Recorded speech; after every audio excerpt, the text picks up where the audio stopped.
palavra do Senhor nos diz assim: pois todos vocês são filhos de Deus mediante a fé em Cristo Jesus. Porque todos vocês foram batizados em Cristo, de Cristo se revestiram. Assim sendo, não pode haver judeu nem grego, nem escravo nem liberto, nem homem nem mulher, porque todos vocês são um em Cristo Jesus. E se vocês são de Cristo, são também descendentes de Abraão e herdeiros segundo a promessa. Digo, porém, o seguinte: durante o tempo em que o herdeiro é menor de idade, em nada difere de um escravo, mesmo sendo senhor de tudo, mas está sob tutores e curadores até o tempo pré-determinado pelo Pai.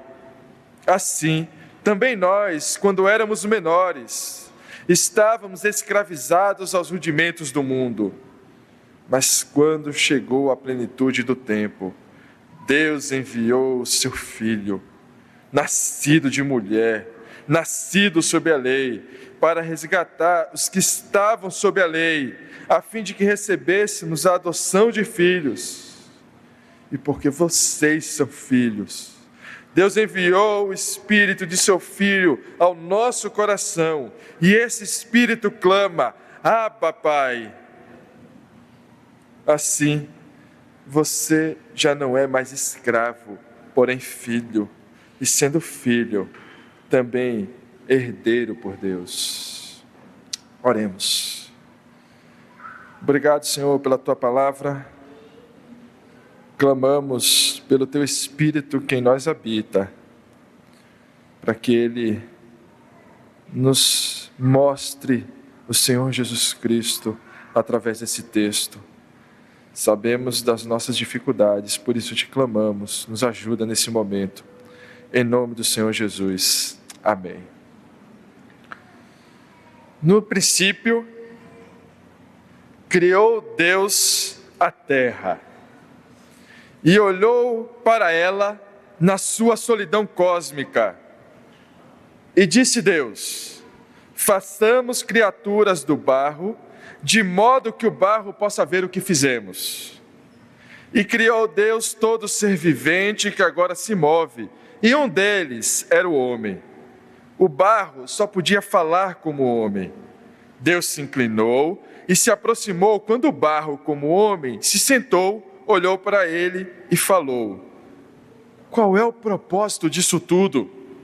Perguntou com educação. Tudo precisa ter um propósito? Perguntou Deus.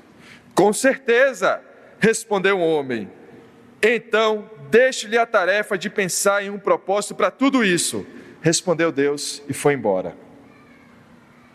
Essa é uma paródia de Gênesis 1, da perspectiva de um Deus que simplesmente criou todas as coisas, mas Ele não dá sentido para nada. Então o homem pergunta para Deus: olha, qual é o sentido disso tudo? E Deus retruca para o homem: tudo precisa ter um sentido.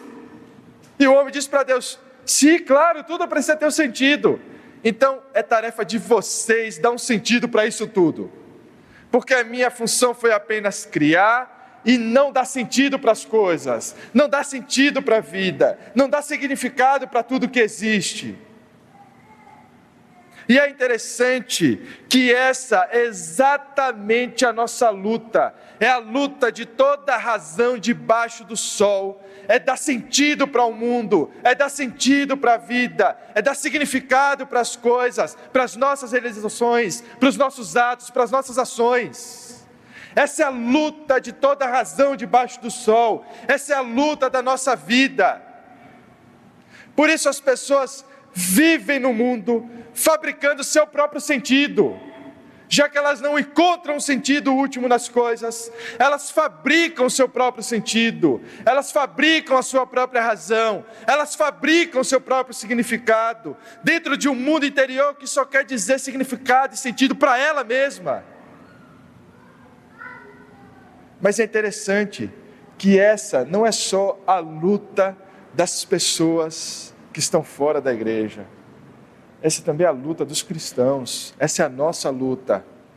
E nós não só queremos dar sentido ao mundo, mas nós vamos além. Nós somos mais audaciosos do que aqueles que não conhecem o Evangelho. Porque nós somos aqueles que, conhecendo o Evangelho, queremos dar um outro sentido para o Evangelho. Conhecendo a palavra, queremos dar um outro significado para a palavra.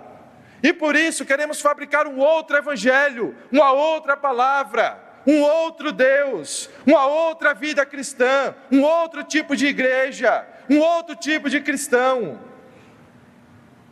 Não nos contentamos com o sentido que a Bíblia dá para a igreja e para o mundo. Nós queremos fabricar o sentido. Nós, em nosso desejo de autonomia, desejo de poder, queremos redefinir o que é o Evangelho. Queremos dizer o que do Evangelho deve ser pregado. Queremos transformar aquilo que não é Evangelho em Evangelho. E é por isso que Paulo está escrevendo aos Gálatas.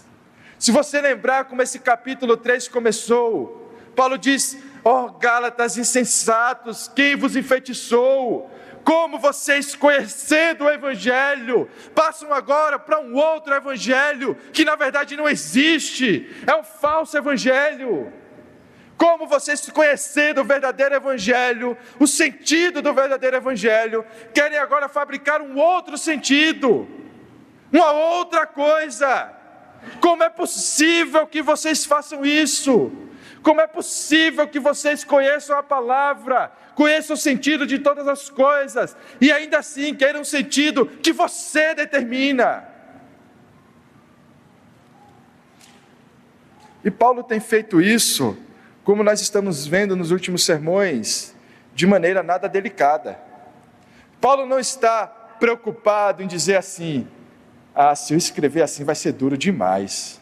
Os Gálatas, eles são pessoas sensíveis, né? E se eu escrever assim, eles podem me rejeitar, eles podem ficar incomodados, e eu acho que não é uma boa coisa. Não, Paulo está defendendo o verdadeiro Evangelho, e ele não poupa energia para defender o verdadeiro Evangelho. Mas perceba que ele não está defendendo o verdadeiro Evangelho pisando nos Gálatas, mas ele está sendo enérgico, falando aquilo que deve ser falado, falando para os Gálatas: quem vos enfeitiçou, quem vos enganou, como é possível que isso aconteça? Ele está sendo direto, está defendendo o verdadeiro Evangelho contra aquilo que não era Evangelho. Nós vimos que, por exemplo, o Evangelho, de uma perspectiva do liberalismo, é um falso Evangelho, não é o Evangelho. O Evangelho, da perspectiva de um legalismo, também não é Evangelho, é um falso Evangelho. A nossa luta não é por partidos ou por lados, é pelo Evangelho, somente pelo Evangelho, e é isso que Paulo está fazendo. Tem demonstrado que a esperança repousa unicamente no verdadeiro Evangelho. Não há outro Evangelho, existe um só Evangelho. E nos últimos textos ele fez isso falando da história. Ele fez isso citando a Bíblia, citando Deuteronômio, citando Gênesis, mostrando para os Gálatas que aquilo que os falsos mestres estavam instruindo, estava desconsiderando aquilo que a Bíblia diz, aquilo que a revelação diz. No último sermão, Paulo apelou para a história. Ele olhou para Abraão, olhou para Moisés e olhou para Cristo. E no último texto ele fez exatamente esse caminho. Como Abraão está ligado a Moisés e como Abraão e Moisés estão ligados a Cristo. Como a promessa que é dada mais de 400 anos antes a Abraão não pode ser eliminada pela lei que é dada a Moisés no Sinai. A lei nunca foi dada para dar vida, a promessa é aquela que dá vida. A lei foi dada para dar morte, para nos tornar piores, mas a promessa foi dada para nos vivificar, para nos dar nova vida, para nos tornar novas criaturas. E hoje Paulo chega ao foco do seu ensino. O texto de hoje mostra exatamente desde onde lá de trás Paulo estava pensando, aonde eu quero chegar. Exatamente esse é o ponto que ele queria chegar. Ele chega à porção central do discurso dele aos Gálatas, depois de exortar, depois de instruir biblicamente, depois de instruir, através da historicamente, ele olha agora para os indivíduos, ele olha para aquelas pessoas, ele olha para aquela igreja, e agora ele vai mostrar exatamente porque ele disse tudo o que ele disse. E a pergunta que Paulo está tentando responder, desde o início, qual é o sentido disso tudo? Qual é o sentido disso tudo? Qual é o sentido dessa vida?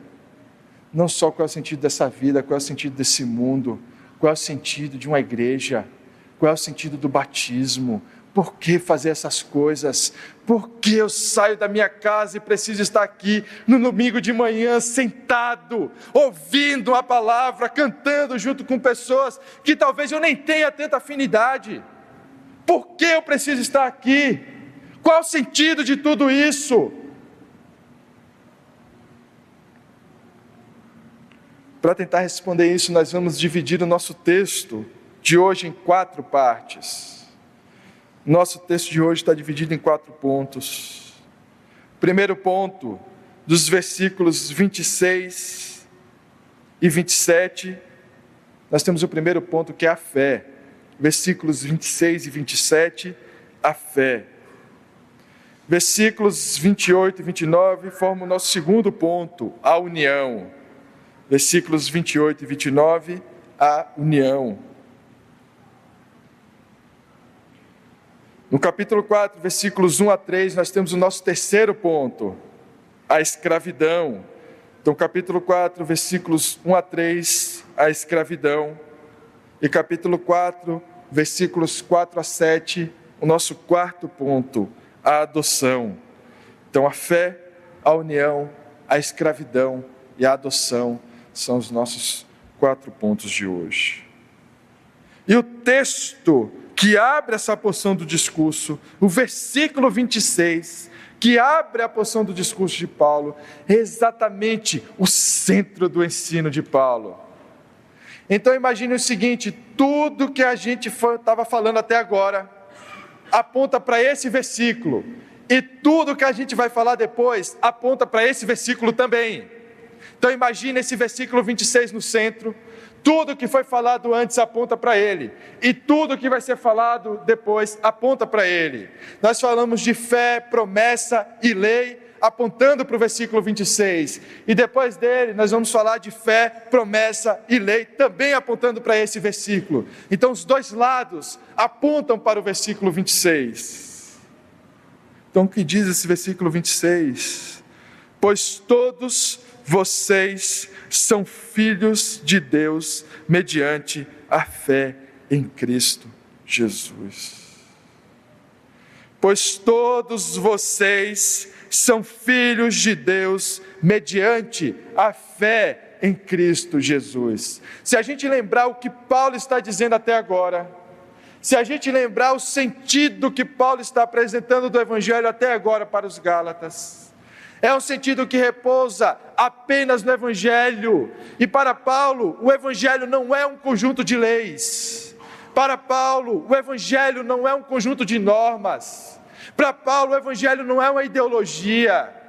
Para Paulo, o Evangelho não são usos e costumes. Para Paulo, o Evangelho não é simplesmente decorar uma fórmula, decorar a lei. Para Paulo, o Evangelho é uma pessoa. É uma pessoa. Para Paulo, o Evangelho encarnou, não é apenas uma ideia, meus irmãos. Paulo está olhando para os Gálatas e está dizendo, vocês estão achando que o Evangelho é uma ideia não pode dar significado para esse mundo. Uma ideia, uma ideologia pode ser suficiente para você se apegar por um tempo, mas uma ideologia não te dá esperança última, não te explica nada. O que Paulo está dizendo, o Evangelho é uma pessoa, o Evangelho teve carne, O Evangelho andou entre nós, nós vimos o Evangelho, nós ouvimos do Evangelho. O Evangelho é o Senhor Jesus Cristo, não são as leis, não é nada que você possa fazer, mas é o que Ele fez. Quem entende que o Evangelho é uma pessoa, e quem entende que o Evangelho é o Senhor Jesus Cristo, o único Filho de Deus, eternamente gerado do Pai, que crucificado, com seu corpo rasgado e sangue derramado, Ele é o único que nos dá vida, não olha para a lei, pensando que pode cumpri-la. Quem entende o Evangelho na pessoa do Senhor Jesus Cristo, não olha para a lei pensando assim, deixa eu ver o que eu posso fazer. Porque se a gente olha para a lei dessa forma, tudo que a lei nos devolve é morte. Se a gente olha para a lei, pensando o que a gente pode fazer, olhando para ela, tudo que ela nos devolve é morte. Mas quando nós entendemos o Evangelho na pessoa do Senhor Jesus Cristo, a partir desse momento, não olhamos para a lei pensando o que nós podemos fazer, mas olhamos para a lei, lembrando do que Ele fez. O Evangelho não é sobre o que nós podemos fazer por Deus, para Deus. O Evangelho é sobre o que Ele fez pela gente. Portanto, o texto diz: vocês são filhos de Deus mediante a fé. Não são as leis, não são as obras, não é o seu mérito, não existe nada que você possa apresentar diante de Deus, não existe nada que você possa apresentar que vai tirar o fôlego de Deus, não existe nada que você possa apresentar que Deus vai dizer, olha que obra linda, todas as nossas obras de nada servem, todos os nossos méritos são lixo, de nada servem, nada produzem, nada dão sentido. Se você quer ser salvo pelos seus méritos, se você veio aqui essa manhã, porque você acha que sentado aqui, você está cumprindo o que deveria cumprir, e por estar sentado aqui, Deus vai olhar para você com misericórdia, eu sinto lhe informar que você está perdendo o seu tempo. Essa reunião não é para pessoas que querem fazer alguma coisa simplesmente para agradar a Deus, ou para conseguir de Deus favor. É para as pessoas que entendem que nada podem fazer, que nada tem a entregar, que nada tem a mostrar, que nenhuma obra podem apresentar, a não ser a obra de Cristo. Essa reunião aqui é para aqueles que olharam para a lei um dia em desespero e disseram, Senhor, eu não consigo cumprir isso aqui. Senhor, eu não consigo fazer nada disso aqui. É para aqueles que olham para a lei e dizem, olha, o bem que eu quero fazer esse eu não faço, mas o mal que eu não quero é exatamente esse que eu faço. Quem me livrará do corpo dessa morte? Quem me livrará desse cheiro do inferno que tanto me persegue? Essa reunião é para esses que perderam a esperança em si mesmos, para encontrar a esperança em Cristo, no verdadeiro Evangelho. Filhos de Deus mediante a fé. Não é por obras, nenhum mérito temos. E mesmo a fé que temos não é nossa. Mesmo a fé que temos, recebemos do Senhor. Mesmo a fé que temos, é por causa dEle. Se nós o amamos, é porque Ele nos amou primeiro. Se nós o desejamos, é porque primeiro Ele nos regenerou. Se algo podemos ver, é porque primeiro Ele curou a nossa cegueira. Se algo podemos ouvir da palavra, é porque primeiro Ele curou a nossa surdez.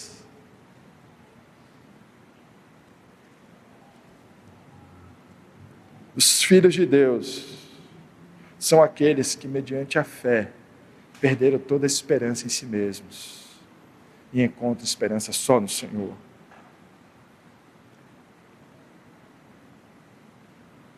O versículo 27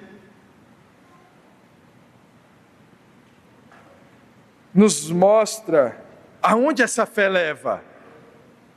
Então não é só dizer, olha, eu tenho fé. A fé também exige alguns outros passos, exige alguns outros elementos. E o versículo 27 deixa isso claro. Porque todos vocês foram batizados em Cristo, de Cristo se revestiram. Todos aqueles que foram batizados em Cristo, de Cristo se revestiram. É o único lugar no texto de Gálatas que Paulo vai falar de batismo. É o único lugar. E olha que metáfora poderosa que Paulo está usando. Aqueles que são batizados em Cristo se revestem de Cristo. A ideia é mesmo de uma roupa, de se revestir, de colocar uma roupa de Cristo, de usar Cristo como sua vestimenta. A roupa é aquilo que quando você olha para uma pessoa, né, tem gente que faz isso melhor do que outras pessoas. Então você olha primeiro a roupa dela, né? Você, antes de olhar, antes de falar com ela, você primeiro olha para a roupa dela. Então a pessoa vem, e ela vem de longe. Em geral as pessoas fazem o quê? Medem ela de baixo para cima, né? Então começa assim, vai subindo, aí encontra com o olho, bom dia, irmão, tudo bem? Então geralmente é assim, né? Que a gente vai medindo as pessoas, a gente vê primeiro a roupa, a gente vê primeiro como ela se veste. Então é isso que Paulo está dizendo, olha, aqueles que foram batizados em Cristo, de Cristo se revestiram, de Cristo foram cobertos, de forma que quando as pessoas olham para você, elas não veem mais você, mas elas veem a Cristo. Percebam a importância que Paulo está dando para o batismo, o poder que ele está dando ao batismo. Paulo não trata o batismo como um rito qualquer. Ele é um rito, mas ele é mais do que isso. Paulo não trata o batismo apenas como encenação. Ele é uma encenação, mas não é só isso, é mais do que isso. Paulo não trata o batismo apenas como obediência. Ele é obediência ao sacramento, ele é obediência à ordenança, mas não é só isso, é mais do que isso. Batismo é uma profissão pública, anunciando uma nova vida. O batismo é o sinal da nossa união com Cristo.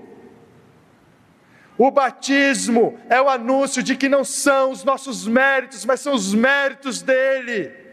O batismo é o anúncio de que todas as vezes que as pessoas nos olharem, que elas não nos verão mais, mas elas verão a Cristo.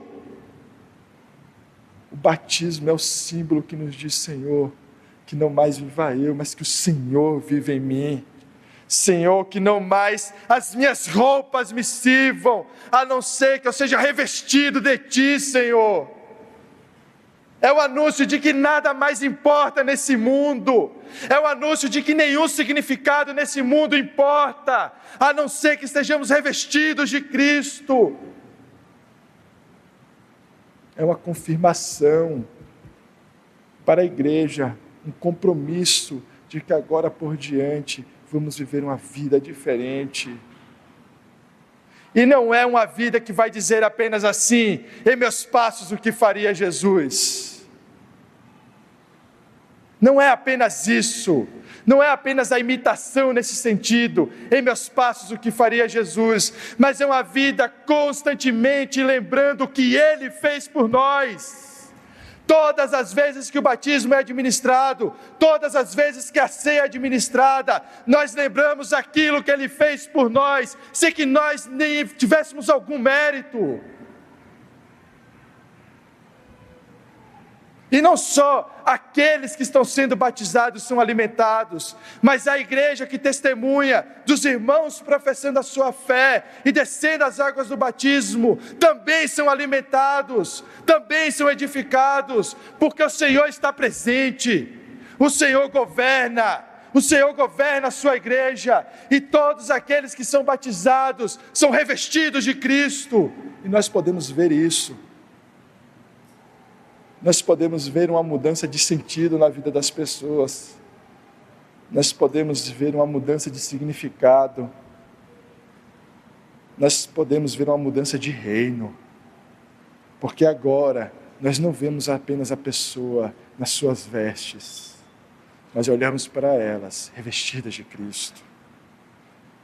No batismo, nos revestimos de Cristo, e o batismo envolve a igreja, envolve a comunidade. Nós podemos distinguir o batismo da sua igreja, mas nós não podemos separar essas coisas. O batismo pressupõe uma membresia, pressupõe uma igreja. Se revestir de Cristo pressupõe uma união a Cristo, no corpo de Cristo, no corpo presente de Cristo, na igreja local. Então, nosso primeiro ponto, nós falamos sobre a fé. O nosso segundo ponto, nos versículos 28 a 29, nós vamos começar a ver alguns resultados dessa fé. Então percebam que o versículo 28 e 29, que vão falar da união, diz o seguinte: assim sendo, não pode haver judeu, nem grego, nem escravo, nem liberto, nem homem, nem mulher, porque todos vocês são um em Cristo Jesus. Então vamos parar primeiro aqui no versículo 28. A primeira pergunta que talvez vocês estejam se fazendo: Paulo era feminista e eu não sabia? Paulo está dizendo, Paulo acabou de dizer que não tem distinção nenhuma de gênero, que gênero não importa, que nada importa, que todo mundo é igualzinho. Meus irmãos, Paulo não está falando sobre o Império Romano. Paulo não está falando sobre as convenções sociais dentro do Império Romano. Paulo não está falando da realidade social para dar sentido às coisas. Paulo está falando de uma outra realidade. Paulo está falando de um reino superior, de uma realidade superior.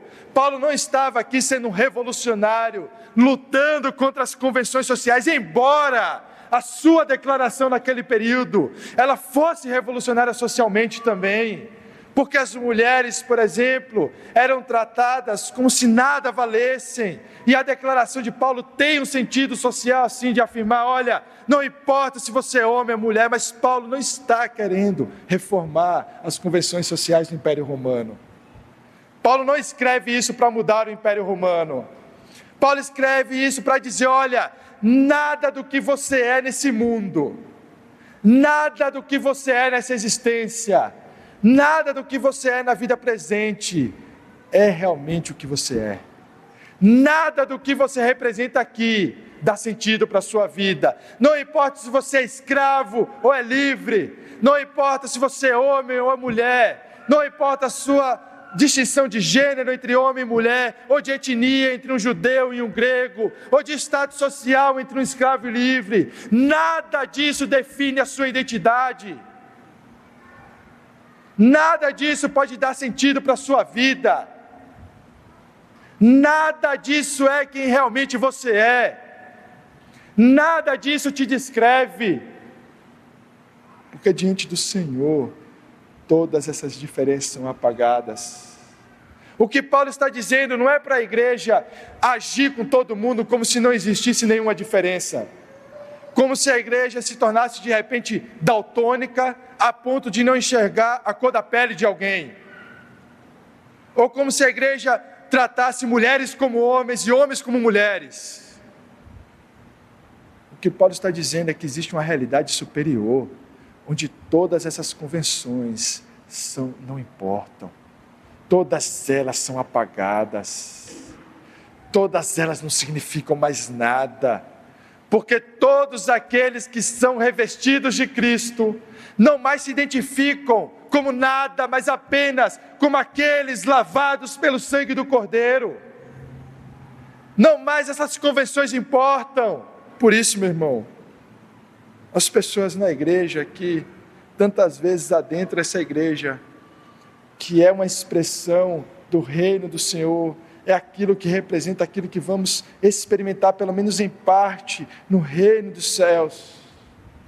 e querem aqui, por causa do seu status, por causa de uma posição social, por causa de uma ideologia, por causa de uma política, ascender, vão quebrar a cara, vão falhar aqui, não vão crescer aqui, não vão se sentir bem aqui, porque aqui o que é importante é que aqueles que estejam aqui estejam revestidos de Cristo, estejam vestidos com o manto do Cordeiro.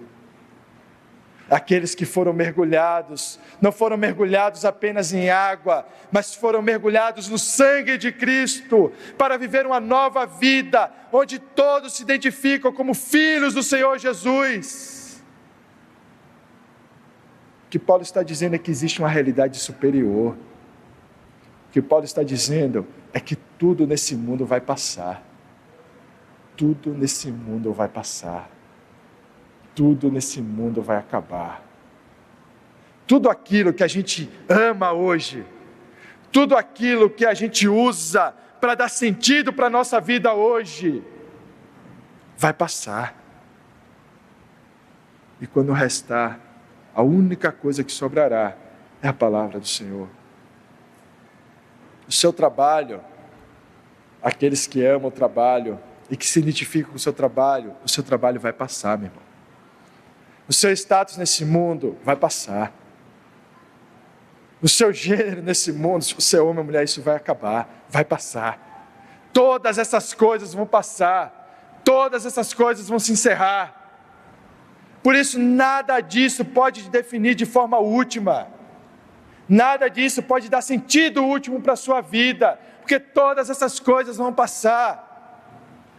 Apenas o Evangelho permanecerá. Então o que Paulo está dizendo, o que Paulo está falando não é sobre as convenções sociais. Paulo está falando, olha, tudo isso vai passar. Tudo isso vai passar. Nada disso é realmente tão importante quanto você acha. Existe algo superior, existe algo mais valioso, existe algo mais importante, existe o verdadeiro Evangelho.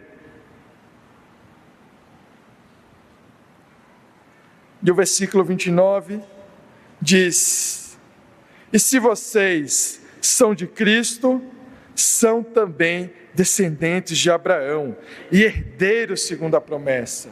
E não só aqueles que se revestiram de Cristo, torna tudo nesse mundo insignificante perante aquilo que recebemos do Senhor, como também nos dá uma herança eterna, nos torna agora não mais escravos da lei, escravos do pecado, escravos dos desejos desse mundo, mas nos torna agora herdeiros de Abraão, herdeiros da promessa. Não somos herdeiros de Moisés, somos herdeiros de Abraão, porque vimos no último texto que o descendente de Abraão é Jesus Cristo, e pela descendência de Abraão, a semente de Abraão, que é Jesus Cristo, nós nos tornamos herdeiros da mesma promessa de Abraão. É a partir daí que olhamos para a lei, e a lei não mais nos condena. Olhamos para a lei, e a lei não nos destrói mais. Olhamos para a lei e exaltamos o Senhor que nos fez uma promessa. E exaltamos o Senhor que é fiel para cumprir essa promessa. Seguindo no nosso terceiro ponto, Paulo não nos deixa ter muita esperança, parece, em Gálatas, né? Todas as vezes que a gente começa a ficar animado, todas as vezes que a gente começa a ficar feliz, Paulo precisa colocar uma sementinha do desespero ali, não é?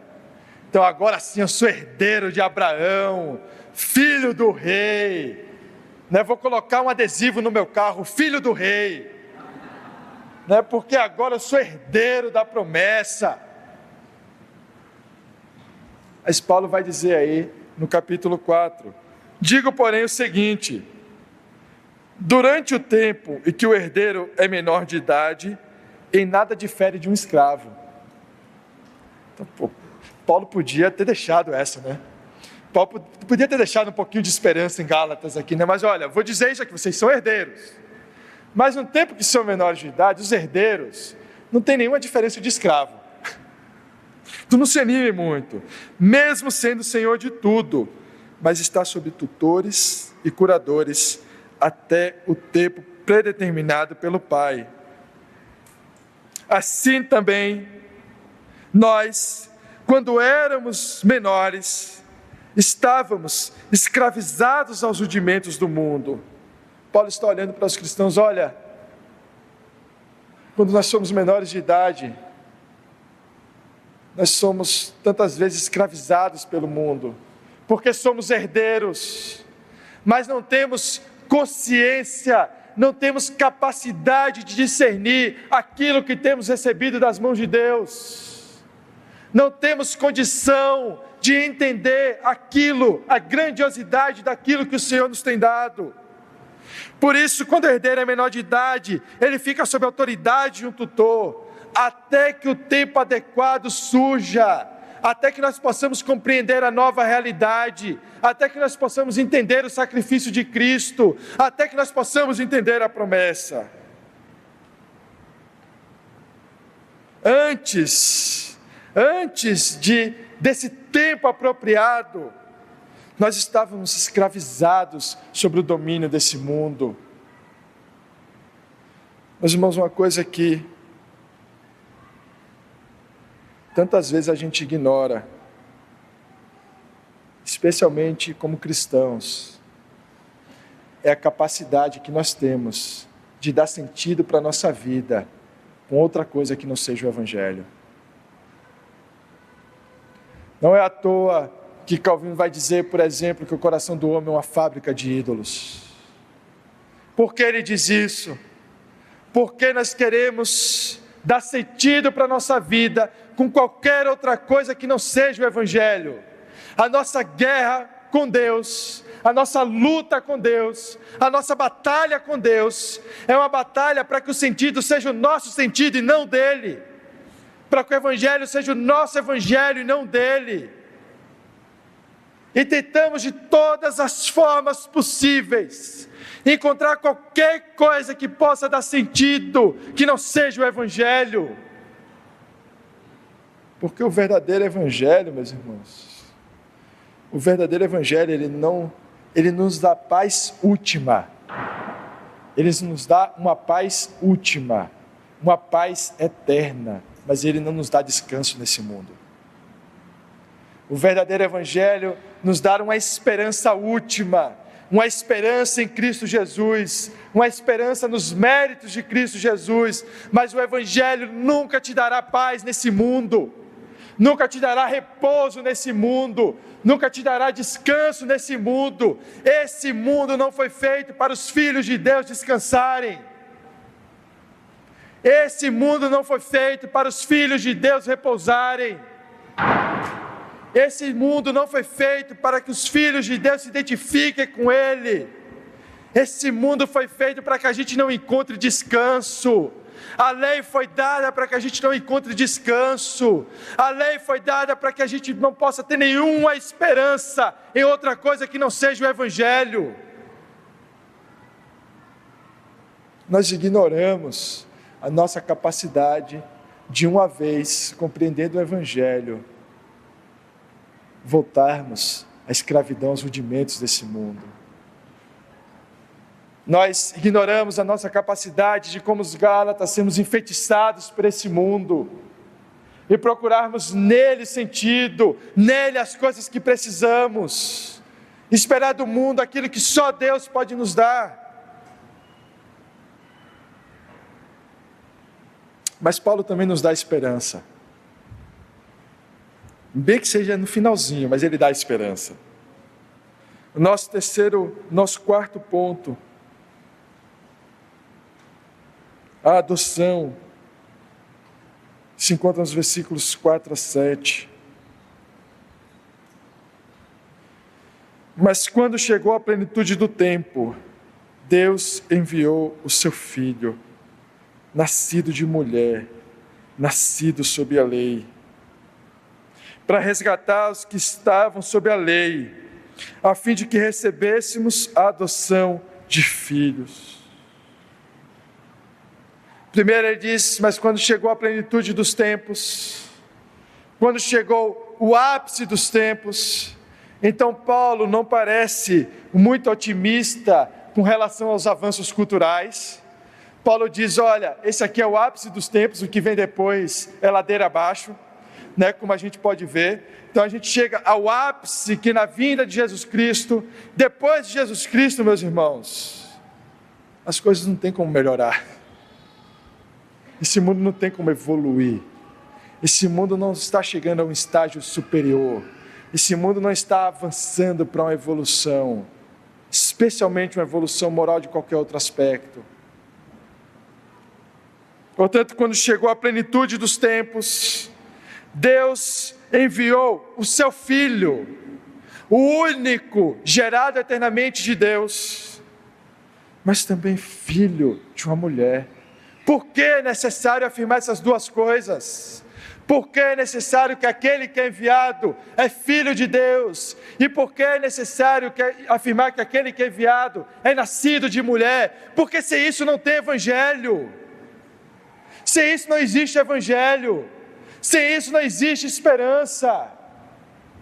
Se aquele que morreu na cruz, se aquele que anunciou todas as coisas, não é o Deus homem, não é aquele que é integralmente Deus, e também é integralmente homem, se não é Ele que faz a mediação perfeita entre Deus e homem, se não é Ele, nós não temos esperança. Se não foi Ele que encarnou, se não foi Ele que andou, se não foi Ele que morreu, se não foi Ele que ressuscitou, então é a lei que nos resta. E pela lei a gente não tem esperança. Por isso é necessário, para que o Evangelho exista, afirmar que a encarnação de Cristo não é 50% homem, 50% Deus. Ele não é metade homem, metade Deus. Ele não é Deus com aparência humana. Ele não nasceu 100% homem e foi adotado por Deus. Não, ele nasceu integralmente Deus, integralmente homem, por isso que nós podemos dizer que somos revestidos dele. Se não é o Deus homem que encarnou, se não é por ele que somos batizados, se não é no seu nome que oramos, que esperança temos? Se negarmos em qualquer aspecto que que Cristo é integralmente Deus, integralmente homem, o Evangelho não existe. O Evangelho existe na afirmação de que o Deus homem encarnou, e não encarnou apenas para um ministério terreno. Cristo não encarnou para um ministério apenas na terra, Cristo encarnou para sempre. Isso quer dizer que uma vez que todas as coisas desse mundo estiverem passando, todas as coisas se encerrarem, nós veremos o Deus homem. Nós veremos aquele que um dia encarnado morreu numa cruz. Nós veremos aquele que um dia andando nessa terra derramou seu sangue para que nós pudéssemos ser mergulhados no seu sangue.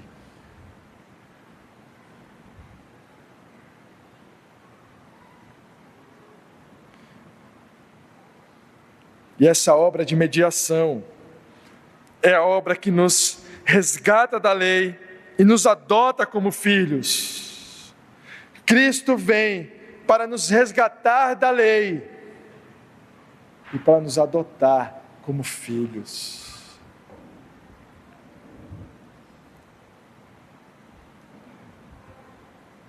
O versículo 6 diz também: porque vocês são filhos, Deus enviou o Espírito de seu Filho ao nosso coração, e esse Espírito clama: Abba, Pai. Assim, você já não é mais escravo, porém filho, e sendo filho, também é herdeiro de Deus. Sabe aquela expressão: não, eu também sou filho de Deus, né? Todo mundo é filho de Deus. As pessoas confundem ser criados por Deus, criatura de Deus, com serem filhos de Deus. Existe uma distância enorme entre serem criaturas e serem propriamente filhos de Deus. Filhos de Deus só se pode ser através da fé em Cristo. Todos são criaturas, e como criaturas de Deus possuem dignidade. Possuem dignidade porque Deus os fez, Deus os criou, Deus sustenta todas as coisas, toda a sua criação, desde qualquer homem até uma pedra, Deus sustenta todas as coisas. Mas filhos de Deus são aqueles, apenas aqueles que pela fé professam o nome do Senhor Jesus Cristo. E aqueles que recebem a habitação do Espírito são aqueles que são filhos. Então a lógica é a seguinte: você professa a fé, você é regenerado pelo Senhor, professa a fé, professa o nome do Senhor Jesus Cristo, reconhece Ele como o único Senhor e Salvador, e por isso você é adotado, e sendo adotado, o Senhor te envia o Espírito para habitar em você. Por que o Espírito? Porque o texto diz que o Espírito clama. O Espírito que habita na gente clama: Abba, Pai. O Espírito que em nós habita clama ao Pai, clama ao Senhor. A habitação do Espírito, meus irmãos, dada aos filhos, é aquilo que garante que Deus não está distante. A habitação do Espírito é aquilo que garante que Deus está conosco. O clamor do Espírito ao Senhor, ao Pai, é aquilo que garante que o Senhor não nos olha mais pela lei, mas o Senhor nos olha pela obra do Filho. O clamor do Espírito dizendo: Abba, Pai, é aquilo que garante que quando o Senhor nos olha, Ele nos vê revestidos de Cristo. É aquilo que garante que o Senhor não é mais contra nós. É aquilo que garante que não mais estamos em guerra contra Deus. A habitação do Espírito é o que afirma que o nosso orgulho foi vencido, que a nossa vaidade foi vencida, que a nossa sede de poder foi vencida, que a nossa sede de autonomia foi vencida, que o nosso desejo de dar o sentido para todas as coisas, pela nossa própria razão, foi vencida.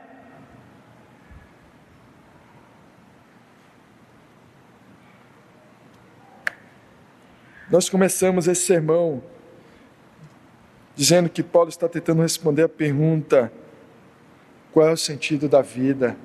Qual é o sentido de todas essas coisas? Mas essa pergunta poderia ser traduzida da seguinte forma: qual é a sua esperança? A pergunta qual é o sentido da vida também pode ser traduzida: qual é o sentido da esperança? Qual é a sua esperança? E essa é a pergunta que eu te faço essa manhã: qual é a sua esperança? Onde está a sua esperança? Aonde o seu coração encontra descanso? Quando você coloca a sua cabeça no travesseiro à noite, depois de uma semana repleta de problemas, às vezes os mais terríveis, e você sequer consegue dormir, nesse momento, aonde está a sua esperança? Aonde está o seu consolo? Aonde está o seu descanso? Aonde está o sentido das coisas?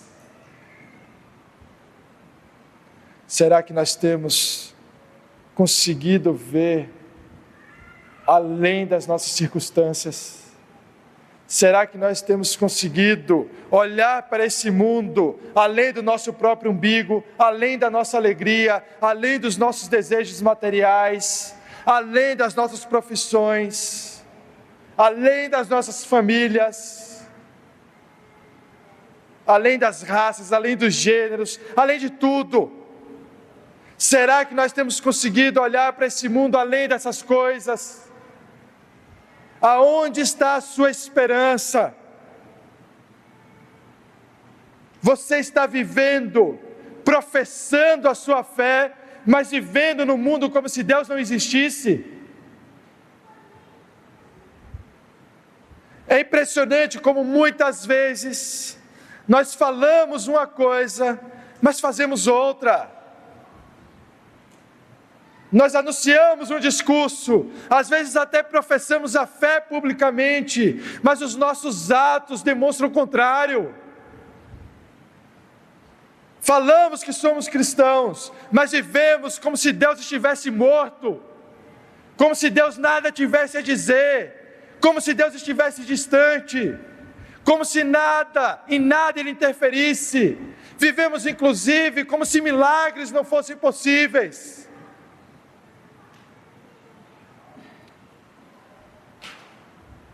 Vivemos como se Deus fosse apenas uma figura mítica, que nada tem a dizer sobre o real sentido de todas as coisas. Ou no máximo, na melhor das hipóteses, vivemos como se Deus fosse impessoal, como se não se relacionasse com a sua criação, como se tivesse criado todas as coisas e tivesse deixado ao homem toda a oportunidade de fabricar desejos, de fabricar sentido para si mesmo. Cristãos não podem viver nesse mundo olhando apenas para Ele. Cristãos vivem nesse mundo, cristãos produzem nesse mundo, cristãos trabalham nesse mundo, cristãos formam família nesse mundo, cristãos desfrutam de momentos de alegria e de felicidade nesse mundo, cristãos desfrutam também de momentos de tristeza e de dor nesse mundo, mas tudo aquilo que fazemos nesse mundo tem que ser olhando para um outro reino, para um outro mundo, para uma outra realidade. Nós não vivemos nesse mundo, enclausurados nesse mundo, buscando sentido nas realizações que praticamos nesse mundo, mas vivemos realizando as coisas nesse mundo, sabendo que o sentido de todas elas é encontrado apenas em outro reino. Por isso vivemos nesse mundo sem descanso. Vivemos nesse mundo, mesmo nos momentos de alegria, sentimos que algo nos falta. Se você nessa manhã está aqui, você sente que algo te falta. Se você está aqui essa manhã, você sente que por mais que você trabalhe, faça e realize, algo te falta. É porque talvez você ainda não tenha encontrado aquilo que é mais valioso. Se algo te falta, talvez você não tenha encontrado aquilo que dá real sentido para todas as coisas. E se você já encontrou esse sentido, e se você já experimentou do Evangelho, e de repente você tem se desviado desse sentido do Evangelho, tentando fabricar para você um outro Evangelho, como você pode, tendo experimentado da graça de Deus, do verdadeiro Evangelho, agora retornar ao que era antes? Como você pode, tendo olhado para o Senhor Jesus, achar que algo que você vai fazer vai te dar o favor de Deus? Como você pode olhar para Ele e esquecer do preço pago na cruz? Como você pode olhar para Ele e esquecer por um segundo do que o Senhor fez por todos nós? Como você pode olhar para a cruz e achar que você é alguma coisa? Como você pode olhar para a cruz e achar que você tem algum valor? Que as suas obras têm sentido e significado a parte dEle? Como você pode olhar para a cruz e achar que a sua vida vai ter sentido sem Ele, sem o Senhor? Como é possível que cristãos, uma vez tendo olhado para o Evangelho, queiram mais uma vez olhar para esse mundo? Como é possível que cristãos, olhando para a cruz, esqueçam do sangue do Cordeiro? Se essa é a sua situação, meu irmão, Deus não está distante. Se você talvez esteja pensando, olha, eu sou esse de Gálatas, eu sou aquele que uma vez, tendo experimentado o Evangelho, fui mais uma vez enfeitiçado pelo aquilo que esse mundo me apresenta, eu sou esse indivíduo. A minha palavra para você nessa manhã é que Deus não está distante. Deus não está distante, porque aqueles que uma vez foram revestidos de Cristo, possui um espírito que clama pelo Senhor. E o espírito que clama para o Senhor nos leva a clamar por misericórdia, por graça, por perdão. E todas as vezes que clamamos por misericórdia, graça e perdão, o Senhor nos escuta. E toda vez que o Senhor ouve o clamor de um filho, o Senhor responde. Todas as vezes Ele nos perdoa, porque Ele é um Senhor perdoador, porque a nossa esperança não está em nossos atos,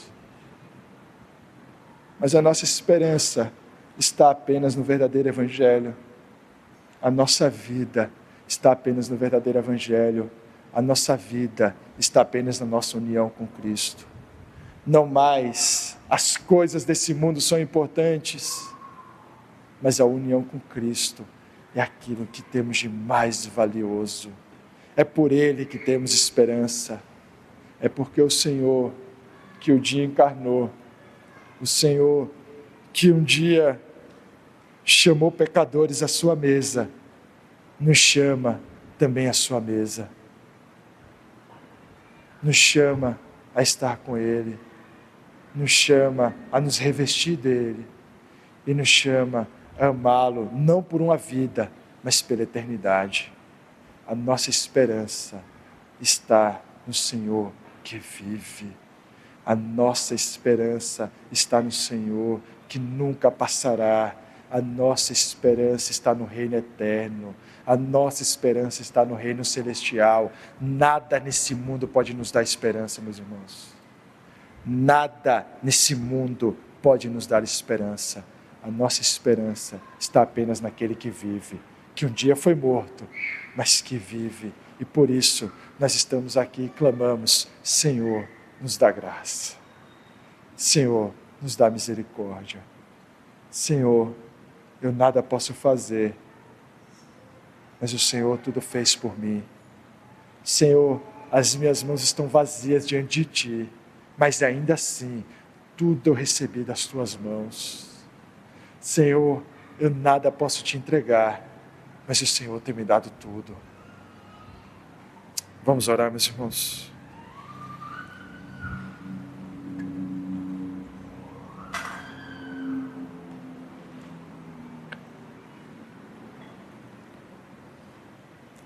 Senhor Deus, aqui estamos, Senhor, diante de Ti, a Tua igreja reunida, diante da Tua palavra, Te clamamos por misericórdia, Te clamamos por graça, Te clamamos por cura da nossa cegueira, Te clamamos, Senhor, que o Senhor não permita que encontremos nesse mundo nenhum sentido além de Ti, que nada possamos usar para dar sentido às nossas vidas, que não seja a cruz, que as pessoas não nos vejam, que sejamos invisíveis nesse mundo, porque o que é nosso não importa, não importa o que nós somos aqui, importa nesse mundo estarmos revestidos de Cristo, porque todas as vezes que estamos revestidos de Cristo, estamos a caminho de uma pátria maior, de um reino maior, de uma realidade maior, estamos a caminho dos céus.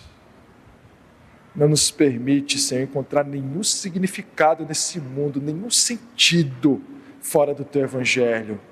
Não nos permita sermos enfeitiçados por um falso Evangelho, por meias verdades, mas que amemos a Tua palavra com fidelidade, que possamos professar publicamente que o Senhor é o Senhor das nossas vidas, que todas as vezes que fomos batizados ou que vemos alguém se batizando, que nos lembremos que morremos para a lei no Teu sangue e ressuscitamos pela Tua graça para uma nova vida em Cristo. Apenas na união com Cristo temos vida.